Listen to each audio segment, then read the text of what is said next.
Good morning, y'all. From the back of my Tesla in the cell phone lot at the Houston Hobby Airport. I was out so late last night, it wasn't really worth doing it. So by the time I got here, I got to the cell phone lot. I'll show you. This is the cell phone lot.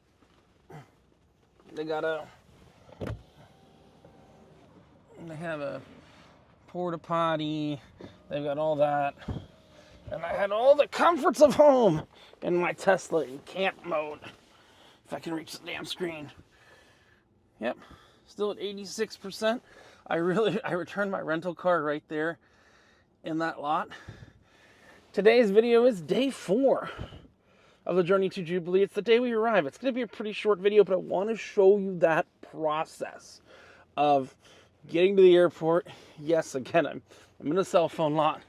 I'm going to show you the process of getting to the airport, getting the shuttle over, and everything like that. And then we'll switch to the actual Jubilee day 1 when we're about ready to get on. But I do want to show you that process. I do need to kind of repack a little bit. But yeah, no, I really did move all my bags and stuff to the front seat. Lay down in the back seat, and you go into Tesla and you turn it into camp mode. So I will see you after turning my rental car at the airport, and I will show you the whole experience of check-in and all that kind of fun stuff. So stick around. Still waking up. Gonna go brush my teeth and do other stuff like that. I will jump in the shower as soon as I get on the ship. Nasty, nasty human being, but it really wasn't worth booking a hotel last night because I was out until like 4 after we found the drag queens at the where we found the drag queens. We found the drag queens at a tiki bar. Then I wound up finding poker rooms, and it was like 5 o'clock, 4 o'clock in the morning, and I was like, let's just come back here. So I do have 2 of these left before we get on the ship. I'm gonna make my buddy Scott chug one with me out in front of the terminal because they're not going to let us bring them on. But yeah, I shall get moving, and I will see y'all when they pick us up at the airport. I got to drop off this rental, clean out the rental a little bit, repack everything. I was going to check how much time I have to do that, but I don't have my Apple Watch on yet. See you at the transfer. So I did just drop my rental car, and I'm at the airport. I am doing, on this end, I'm doing the peer transfer. So I went back to the Houston Hobby Airport where I had to drop my rental car, and I'm taking the Carnival thing, the Carnival bus. It's like $40. If you're more than one person, you're better off just taking an Uber. Just honestly, because it's not going to cost you $80. The 40 and the 40 to take an Uber. But if you're one person, I'm doing this for one time just to see how it is. My boarding time is in a half an hour for the cruise ship, and I'm not even moving from here until then, so no big deal. I'm just kind of saying that it's a little messier than it should be.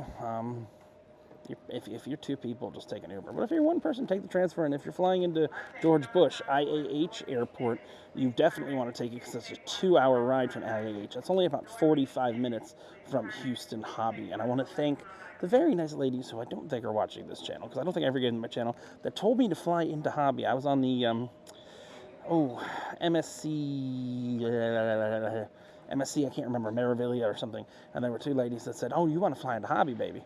And I said, oh, it actually wasn't the Maravillia, it was in the Seascape. And they said, you want to fly into Hobby, baby? And I said, okay. So I took their advice. I'll give you a preview of the outfit. I got the Texas, and I got my big old Bucky Beaver, because this is the Mardi Gras celebration on the Carnival Jubilee. Yeah, I'm sticking to it. I'm going to talk about the whole transfer process, and then we're going to start another video. So I'm going to close this off before we even get to the terminal, but I'll talk about the transfer process, and this is going to be day 4 of Journey to the Jubilee. So not much more here, sadly, but don't worry. We start a whole other series once we're on board. Today I want to show you the transfer process. I live in Miami, so I never really cruise out of anywhere but Miami and maybe Alaska. But I want to show you, if you get the transfer, meaning that you take Carnival or Royal Caribbean or any of them from the airport to your ship, this is how it works. So they have these desks set up in baggage claim. I am in Houston Hobby Airport right now, and you see they've got the Royal Caribbean desk. They've got a Carnival desk. I think this is the two companies that go out of here. And what you do is you book your transfer online beforehand, and you pick a time. I picked 11 a.m. I'm here a little early, so I do have to wait. Royal has like 2 ships that go out of Galveston, and Carnival has 3 ships that go out of Galveston. Right now, as of January 2022, January 2024, they are charging about, I think, $40 a person. If you're more than one person, you're gonna be cheaper taking an Uber a lot of the time. Now, that's not true for the George Bush Airport in Texas, the IAH airport. But literally, you just go right here, you check in with these nice ladies. If you're on Dream, Dream, Jubilee, or Breeze, you just check in with them, and it's about a 45-minute ride to the port. They will take your bags here, and your bags will show up in the room, so you don't have to tip a porter. You don't have to do any of that stuff like that. So that's a good benefit, that you don't have to do any of that stuff. But it's really that easy. I want to show you, though, once we get on the bus, how crowded it is and everything like that. So I have a little area to sit around. I'm going to sit around for a bit, and then we shall journey to the Jubilee on the Carnival transfer, the pier transfer, where it says, "Catch the fun here." Or again, Royal Caribbean has a similar program available as well. All right, so now we are waiting in line with our tickets like we're in the kindergarten. Yep, this one's tagged, yep. So we're waiting like we're in kindergarten. They have one Carnival ship is on the driver's side of the bus, and we're on the passenger side of the bus. They have the Carnival Dream on the driver's side, and they've got the Jubilee on the passenger side. I got a lot of bags because I haven't really condensed them down yet, because I've been traveling around Texas for 3 days. If you can't tell, and everybody wants to know what that is. That's a Bucky. Okay, I think we are headed out to the bus. So we are on the bus now. There are the people you see here, about 7 of them are going to not the Jubilee, and the rest of them are going to the Jubilee. I think we're packed up and ready to go. Again, you take your bags, you put them on the bottom, and they just mystically, magically show up in your room. We'll see.